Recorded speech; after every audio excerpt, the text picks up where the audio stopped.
Pibe materia. Pibe materia. Es el título del poema. Un día asistí a la muerte de mi padre. Un padre que aconsejaba: si no mentís, no te creen. Un día asistí a su muerte, que no es decir, yo presencié. Presté asistencia. Que no es decir, yo lo maté. Matar al padre es fácil de decir. Es una posibilidad del habla o de la lengua. Esto Silvia Plath bien lo sabía al clavar la estaca en el vampiro que era como la sombra de su daddy. Asistir a morir a un padre es otra cosa. Cosa seria en tierras punitivas que penan la buena muerte. Y qué pena que cada cual entierra, oculta, tierras como estas que cubren los huesos del olvido. Fue el mío un padre ausente, pero ausente con razón y coartada. Me gustaría escribir su historia, la del pibe materia, que era el nombre de Crotto, el apodo de mi padre niño en el campo, porque tenía otitis, algo le suturaba y se reían los crotos, señalaban que por el oído se le escapaba la materia gris, por eso el pibe se lo llamó materia.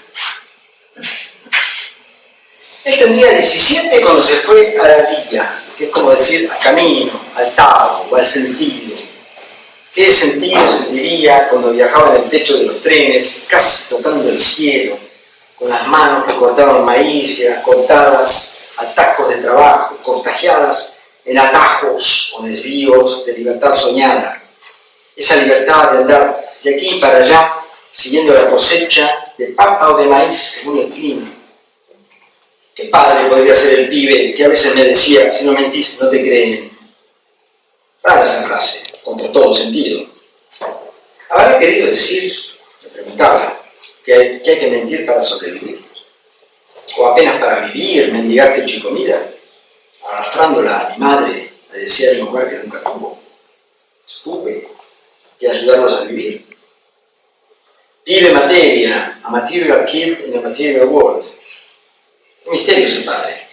Pater familias de un solo hijo, pero con cierta nobleza cota, nobleza gaucha, como mateaba en materia mientras mataba el tiempo, ese tiempo que a morir se negaba. Una vez me encontré con ese pibe en un cruce de caminos, una encrucijada.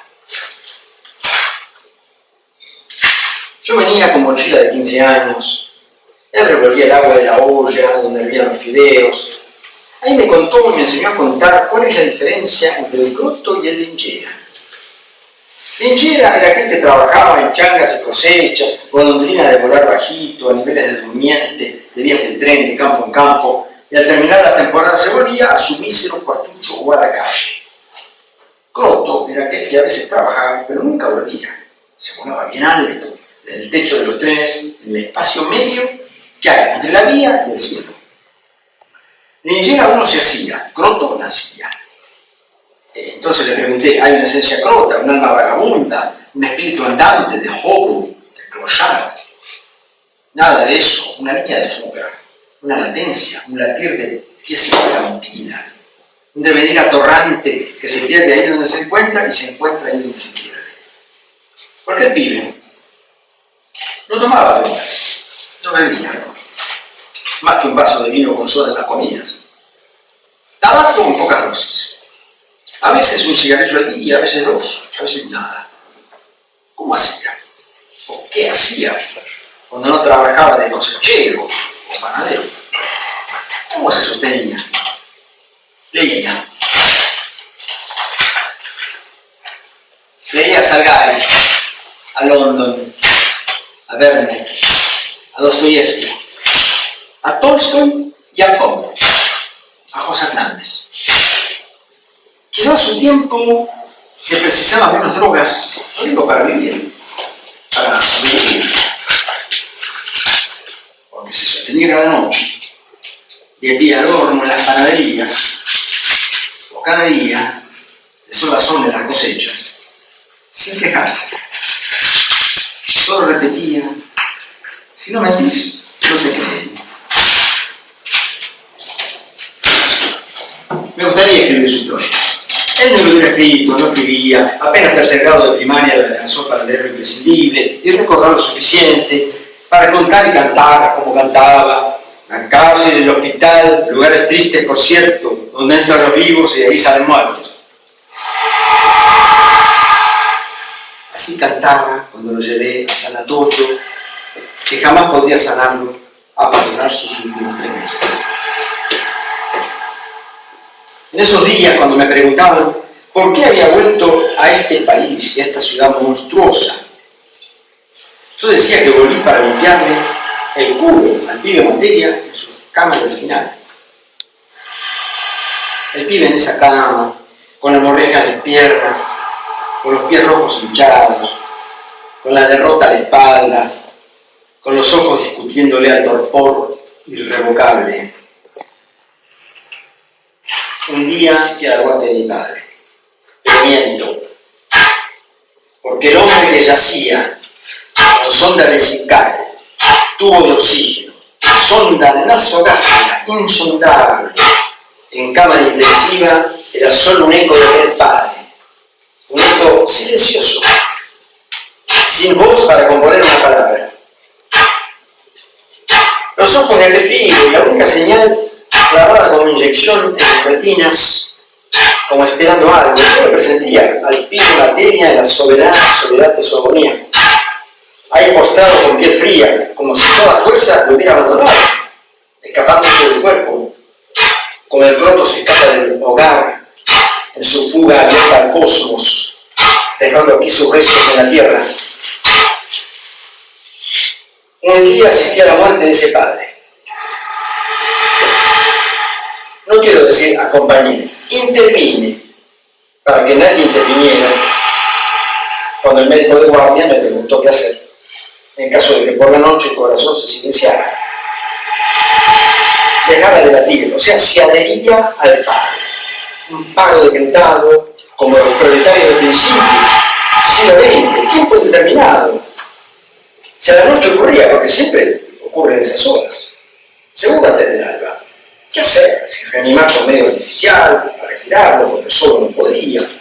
Ya me cansaba, un cuerpo eléctrico, intubado, cableado en un ventilador, un cuerpo abandonado, como electrodoméstico roto sin arreglo.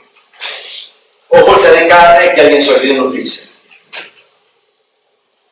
Estaba allí mi novia médica, que entendía mejor lo que el médico decía. Hablaba en el mismo idioma. Refería a chaquetas, pequeñas hemorragias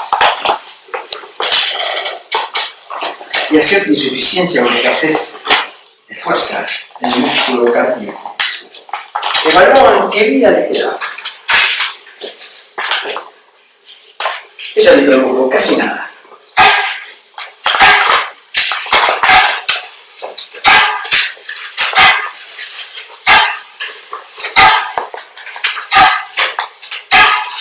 Tuve que respirar sin ayuda mecánica para decir que conocía lo suficiente para saber qué cosa el tío pensaba de la quietud y de la movilidad, de la guía y de la vida. Porque el padre ya había cesado de existir en el presente como aquel pibe Materia del pasado. ¿Qué decisión, qué momento? Era jugar a Dios, determinar quién y cuándo muere o cuánto vive. Más quisiera yo que alguien que me ama decidiera por mí cuando llegue la hora de partir y seguir viaje. Como cuando se sacrifica una mascota, perra o gato, que sufre en vano. Tener ese poder, cederlo, en fin. Tardé un rato en contestar. Le dije al médico que sí, que no reanime cuando el corazón del pibe decretara el paro, aquel de tiempo terminal, indefinidamente. No vi el momento exacto de su muerte, como Sharon Olds ante su viejo father. Tampoco su respiración definitiva, esa semilla del panadero en flotación, ese diente de león en vuelo, expulsado por el hálito final de sus pulmones. Me avisaron, cómo no, en el escalofrío de la madrugada. Y el velorio fue rápido, un cajón barato, y luego de la sepultura, sin cruz arriba, para no ofenderle la memoria. Padre mío que estás en la tierra, dije, más me equivoqué. llegaba. Ella no estaba ahí, se había ido hacia alguna nueva cosecha en las estrellas. Solo me dejó esas palabras en el verso que, como un mantra criollo, repetía: si no mentís, no te creen. Y seguí su consejo. Pero todo lo que aquí les cuento es cierto.